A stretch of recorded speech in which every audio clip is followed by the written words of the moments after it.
Hi, നിങ്ങൾക്ക് എൻ്റെ ചാനലിലേക്ക് സ്വാഗതം. നിങ്ങൾക്ക് എല്ലാവർക്കും സുഖമാണെന്ന് വിശ്വസിക്കുന്നു. ഇന്ന് നമ്മൾ ഉണ്ടാക്കാൻ പോകുന്ന ഒരു മാമ്പഴം കൊണ്ടുള്ള ജാമാണ്. ഇപ്പോൾ മാമ്പഴമൊക്കെ വീണ് പോണ്ടാവും മഴയൊക്കെ പെയ്തപ്പോൾ. അപ്പോൾ നമുക്കത് നാശമാവാതിരിക്കാൻ വേണ്ടിയിട്ട് അതിനെ പ്രിസർവ് ചെയ്ത് വെക്കാം. കുട്ടികൾക്കൊക്കെ നല്ല ഇഷ്ടമാവുന്ന ഒരു ഇതാണ് ജാം. അതിന് വേണ്ടത് നമുക്ക് 4 മാങ്ങയാണ്, ഒരു 750 ഗ്രാം, അതേപോലെ 1 കപ്പ് പഞ്ചസാര 250 ഗ്രാം, പിന്നെ ചെറുനാരയ്ക്ക് പകരം സിട്രിക് ആസിഡും നിങ്ങൾക്ക് ഉപയോഗിക്കാം കേട്ടോ. ഇനി മാമ്പഴത്തിനെ നന്നായി അരച്ചെടുക്കണം. അരച്ചിട്ട് നാരുള്ള മാങ്ങയാണെങ്കിൽ ഒന്ന് അരിച്ചെടുക്കുക. അരിപ്പയിലിട്ടിട്ട് ഒന്ന് നന്നായി അരിച്ചെടുക്കുകയാണെങ്കിൽ അതിൻ്റെ പൾപ്പ് മാത്രമായിട്ട് കിട്ടും, നാര് മാറി കിട്ടും ചെയ്യും. ഇനി ഇതിലേക്ക് പഞ്ചസാര ചേർത്ത് കൊടുക്കുക.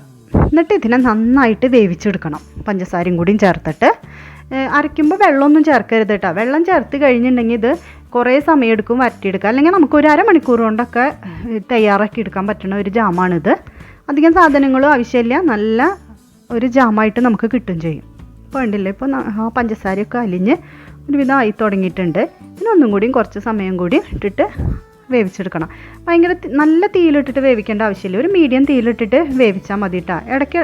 ഇളക്കി കൊടുക്കും വേണം, കാരണം അത് അടി പിടിക്കാനുള്ള സാധ്യതയുണ്ട്. നോൺ സ്റ്റിക്ക് ആകുമ്പോൾ അങ്ങനെ അടി പിടിക്കില്ല, മറ്റു പാത്രങ്ങളാകുമ്പോൾ അടി പിടിക്കാനുള്ള സാധ്യതയുണ്ട്. അതുകൊണ്ട് നന്നായിട്ട് ഇളക്കി കൊടുക്കുക. നന്നായി ഇളക്കി വേവിച്ച് ഇതുപോലെ വറ്റി വരുന്ന വരെ വേവിക്കണം. ഇങ്ങനെ നന്നായി വറ്റി വരുമ്പോൾ അതിൽ ചെറുനാരങ്ങ നീര് ഒഴിച്ചു കൊടുക്കണം.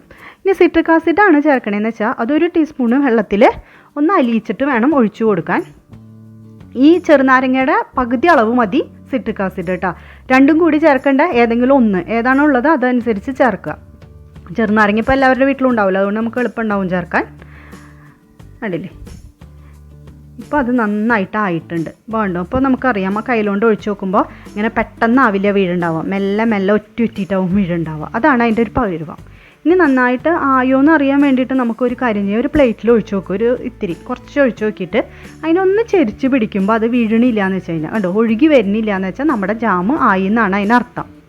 ഇതിപ്പോൾ എൻ്റെ ജാം ഞാൻ തീയൊക്കെ ഓഫ് ചെയ്തിട്ട് ഒന്നിരുന്ന് തണുത്തിട്ടുണ്ട്, അതാണ് ഇപ്പോൾ ഇത്തിരിയും കൂടിയും കട്ടിയായത് കേട്ടോ. ഇതിനൊരു കുപ്പിയിലേക്ക് മാറ്റണം. ശരിക്കും ജാം ചെയ്യാന്ന് വെച്ച് കഴിഞ്ഞാൽ നമ്മൾ ആ തീ ഓഫ് ചെയ്ത സമയത്ത് തന്നെ ഒരു മരപ്പാത്രം വെച്ച് അതിൻ്റെ മുകളിൽ ഗ്ലാസ് ബൗൾ വെച്ചിട്ട് ചൂടോടുക്കനെ തന്നെയാണ് ജാം ഇതിലേക്ക് ഒഴിക്കുക. പിന്നെ എനിക്ക് ഗ്ലാസ് എങ്ങാനും പൊട്ടിയെങ്കിലോ എന്നുള്ള പേടികൊണ്ടാണ് ഞാനത് അങ്ങനെ ഒഴിക്കാണ്ടിരുന്നത്. ഇതുപോലെ കുറച്ച് ചൂടാറിയതിന് ശേഷം, വല്ലാണ്ട് ചൂടാറിയിട്ടില്ല, ഒരു ചെറിയ ഇട്ട് വയ്ക്കുക ചെയ്തത്. ആ സമയത്താകുമ്പോൾ നമുക്ക് സുഖമായിട്ട് ഇതിലേക്ക് ഒഴിക്കാൻ പറ്റും, നല്ല ചൂടോടുക്കനെയാണെന്ന് വെച്ചാൽ. ഇനി ഇത് നല്ലോണം തണുത്തതിന് ശേഷം മാത്രമാട്ടോ അടച്ച് വെക്കാൻ പറ്റുള്ളൂ. ഇത് നല്ലൊരു ജാമാണ്, കുട്ടികൾക്കൊക്കെ നല്ല ഇഷ്ടമാവും. പിന്നെ നമ്മൾ ഇതിൽ പ്രിസർവേറ്റീവ്സോ ഒന്നും ചേർത്തിട്ടുമില്ല, നമുക്ക് വേറെ ഒന്നുമില്ല, നമ്മുടെ വീട്ടിലുള്ള സാധനങ്ങൾ. അപ്പോൾ ധൈര്യമായിട്ട് കുട്ടികൾക്ക് കൊടുക്കാം. കണ്ടില്ലേ, നമ്മൾ വാങ്ങണ ഒരു ജാമിൻ്റെ പരുവായിട്ടുണ്ട് തണുത്ത് കഴിഞ്ഞപ്പോൾ. ഇങ്ങനെ ഒരു കട്ട പോലെയല്ല നമുക്ക് ജാം കിട്ടുക, എന്നാൽ ഹാർഡും ആവില്ല, എന്നാൽ സോഫ്റ്റാണ്, എന്നാൽ ഒരു കുറച്ച് കട്ടയായിട്ട്.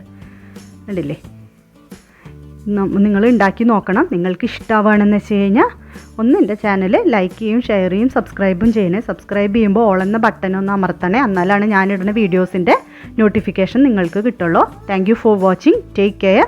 Bye bye.